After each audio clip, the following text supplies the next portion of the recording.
भट खोजत कदम पावा, रवि शशि पवन वरुण धनधारी, अग्निकाल सब अधिकारी, जिसने वायु को, अग्नि को। हम सबका दायित्व बनता है। याद करना, जो परिस्थितियां रामायण काल में थी, महाभारत काल में थी, नाम और परिस्थितियां बदल गई होंगी, लेकिन उस प्रकार के पात्र दूसरे रूप में आज भी मौजूद हैं, आज भी मौजूद है।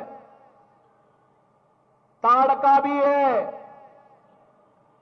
शूर्पणखा भी है, और साथ साथ खर और दूषण और मारीच और स्वभाव भी आज भी समाज को त्रस्त कर रहे हैं।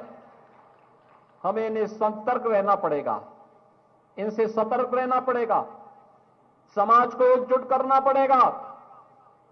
ये जो जाति के नाम पर, छुआछूत और अस्पृश्यता के आधार पर समाज को बांटने वाले लोग हैं, ये वही लोग हैं जो पूर्व जन्म में किसी ताड़का, किसी मारीच और किसी शूर्पणखा के सहयोगी रहे होंगे।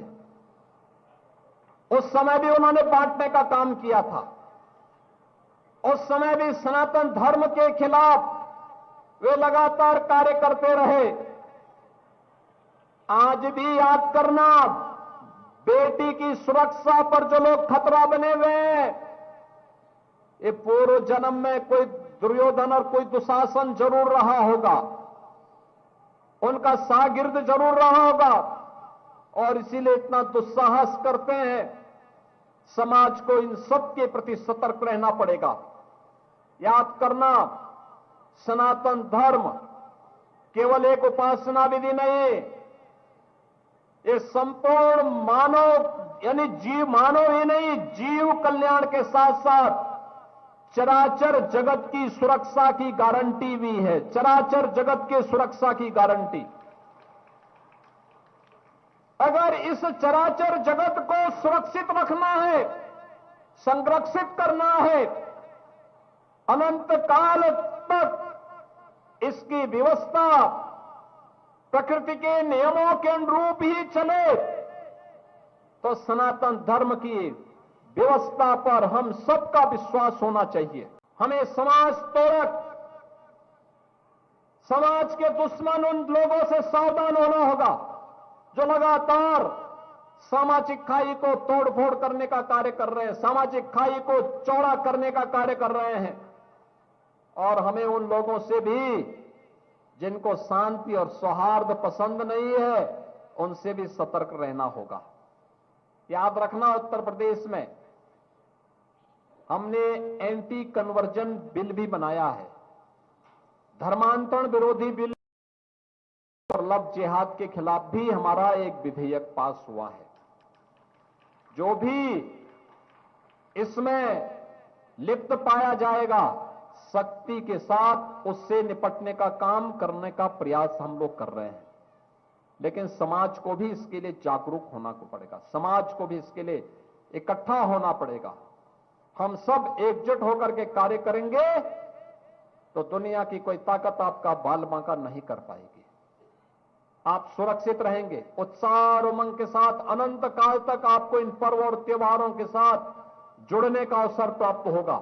और जुड़ने का यह आनंद आने वाली पीढ़ी के लिए अगर अच्छा भविष्य देंगे, आने वाली पीढ़ी आपके प्रति कृतज्ञता ज्ञापित करेगी। विजयादशमी के इस पर्व पर हम सबका भी संकल्प होना चाहिए कि हम स्वदेशी अपनाएंगे और स्वदेशी को ही अपने घर में लेकर के आएंगे।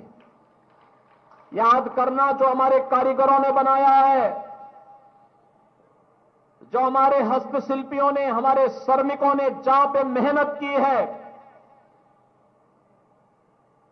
उस पर ही हम अपने पैसा खर्च करेंगे, क्योंकि अब पैसा हमारे श्रमिकों के पास जाएगा, हमारे कारीगरों के पास जाएगा, हमारे हस्तशिल्पियों के पास जाएगा, हमारे श्रमिकों के पास, हमारे इंजीनियरों के पास, हमारे कारीगर और हस्तशिल्पी और श्रमिकों के पास जाने वाला यह पैसा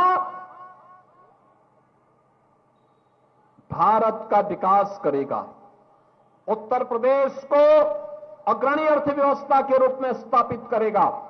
लेकिन अगर हम विदेशी सामान खरीदते हैं, याद करना, विदेशी पैसे को जो हम खरीदते, विदेशी सामान पे जो पैसा खर्च करते हैं, उसका मुनाफा विदेशों में जाता है और वही पैसा फिर भारत के खिलाफ लब जिहाद में, धर्मांतरण में, नक्सलवाद में, आतंकवाद में, उग्रवाद में और भारत के खिलाफ षड्यंत्र करने में दुरुपयोग होता है। हमारा ही पैसा हमारे ही खिलाफ इस्तेमाल होता है।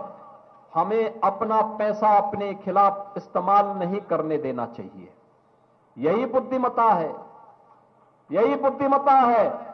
स्वदेशी को हम अपनाएं, हमारे श्रमिकों के सामर्थ्य से जो भी बना है उस ब्रांड को ही खरीदें, उसी को अपने जीवन में लें, उसी को शादी ब्याह के मौके पर दें, उसी को हम किसी को गिफ्ट भी दें।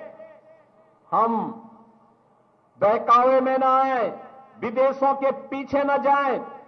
और इसी के लिए तो प्रधानमंत्री मोदी जी ने कहा था, जब ये देश अपनी आजादी का अमृत महोत्सव मना रहा था, तब उन्होंने कहा था कि भारत को विकसित भारत बनाने के लिए शताब्दी संकल्प के कार्यक्रम के साथ जुड़ना चाहिए। ये शताब्दी संकल्प क्या है?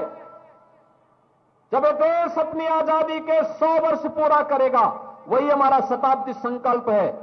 2047 भारत की आजादी के 100 वर्ष पूरे होंगे। कैसा भारत चाहिए, कैसा उत्तर प्रदेश चाहिए और कैसा गोरखपुर चाहिए? क्या आप गोरखपुर वही पसंद करेंगे जब मच्छर और माफिया गोरखपुर को त्रस्त करते थे, पहचान का संकट था? या गोरखपुर वह जो आज है और आगे बढ़ता जा रहा है? ये गोरखपुर, जिस गोरखपुर में मच्छर और माफिया की समस्या का समाधान हुआ, इंसेफ्लाइटिस की बीमारी, इसका समाधान है वह उत्तर प्रदेश।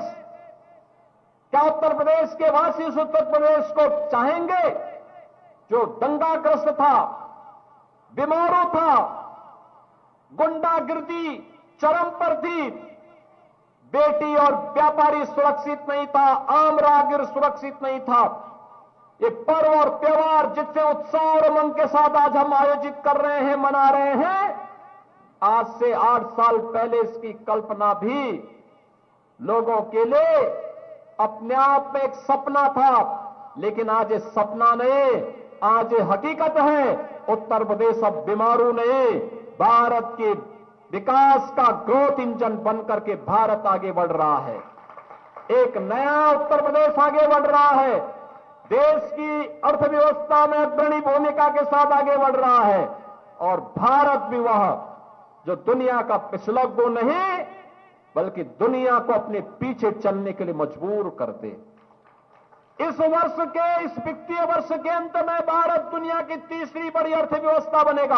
आज ये भारत के गौरव का प्रतीक, भारत के हिंदुओं के प्रतीक राष्ट्रीय स्वयंसेवक संघ का भी स्थापना के 100 वर्ष पूर्ण हो रहे हैं।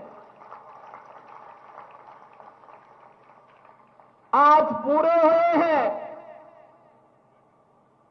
याद करिए, दुनिया के अंदर किसी के पास इस प्रकार का तेजस्वी और यशस्वी संगठन नहीं है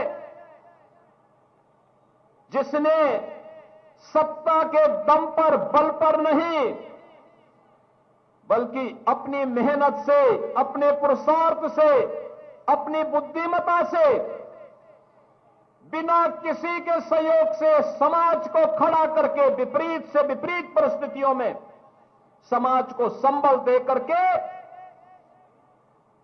देश के अंदर जहां भारत के मूल्यों की रक्षा करने के लिए जो कार्य कभी सरकारों को करना चाहिए था, जब सरकारें विफल हुई, उस समय की सरकारें नहीं कर पाई, वह कार्य राष्ट्रीय स्वयंसेवक संघ ने करके दिखाया था। देश के विभिन्न भागों में केवल संगठन खड़ा करना ही नहीं, सेवा के प्रकल्पों के माध्यम से, शिक्षा के माध्यम से, स्वास्थ्य के माध्यम से, आपदा के दिनों में सेवा के कार्यों के माध्यम से, तो समाज जोड़ने का कार्यक्रम, विशुद्ध समाज को जोड़ने का एक अभियान मात्र नहीं होता, सेवा भी उसका एक पक्ष होता है, शिक्षा भी उसका एक पक्ष होता है, संस्कृति भी उसका सबसे सशक्त पक्ष होता है। और इन सबको समाहित करते हुए राष्ट्रीय स्वयंसेवक संघ ने 100 वर्षों में जीवन के विभिन्न क्षेत्रों में आज जितना बड़ा कार्य किया, हर भारतवासी को और दुनिया के अंदर बसे हुए हर सनातन धर्मावलंबी को उसके प्रति कृतज्ञता ज्ञापित करनी चाहिए। क्योंकि कृतज्ञता ज्ञापित करना ये भारत के सनातन धर्मावलंबियों का दायित्व बनता है। यह हमारा धर्म भी है, क्योंकि सनातन की यही पहचान है कि अगर किसी ने हमारे प्रति कुछ योगदान किया है तो उनके योगदान के प्रति कृतज्ञता ज्ञापित करना ही सनातन की सही पहचान है। यही हमारी सही पहचान है। और राष्ट्रीय स्वयंसेवक संघ ने यही कार्य किया था लगातार 100 वर्षों से। ये राष्ट्रीय स्वयंसेवक संघ जैसा ही संगठन था जिसने आज हजारों भारत की राष्ट्रीयता, भारत के मूल्यों और भारत की संस्कृति का सम्मान करने वाले शिक्षा के ऐसे केंद्र, सरस्वती शिशु मंदिर और विद्या भारती के माध्यम से 12,000 से अधिक ऐसे शिक्षण प्रशिक्षण संस्थान शिशु स्तर से लेकर के उच्च स्तर तक के शिक्षण संस्थान देश को प्रदान किए बिना किसी सरकारी सहायता के। से हजारों की संख्या में स्वास्थ्य के प्रकल्प दिए, भारत की संस्कृति और भारत के मूल्यों पर आधारित कार्यों को आगे बढ़ाया। श्रमिकों को राष्ट्र निर्माण के कार्य के साथ भारतीय मजदूर संघ लगा हुआ है। वनवासी क्षेत्रों में श्री राम वनवासी छात्रावास के माध्यम से अपने गिरिजनों को, जनजातीय समुदाय को जोड़ने का कार्य, उन्हें आगे बढ़ाने का कार्य, उनके जीवन में परिवर्तन करने का कार्य हो रहा है। तो देश के अंदर हर एक क्षेत्र में जो कार्य हुआ है, समाज जीवन में, संस्कृति के जीवन में, गोरक्षा के लिए और दुनिया के लिए जो असंभव था, अयोध्या में मर्यादा पुरुषोत्तम भगवान श्री राम के भव्य मंदिर का निर्माण का कार्य करके भी दिखा दिया। संकल्प की ताकत क्या होती है, एकता की ताकत क्या होती है। अयोध्या में राम मंदिर का निर्माण उस ताकत का एहसास कराता है, हमारे संकल्प शक्ति का एहसास कराता है।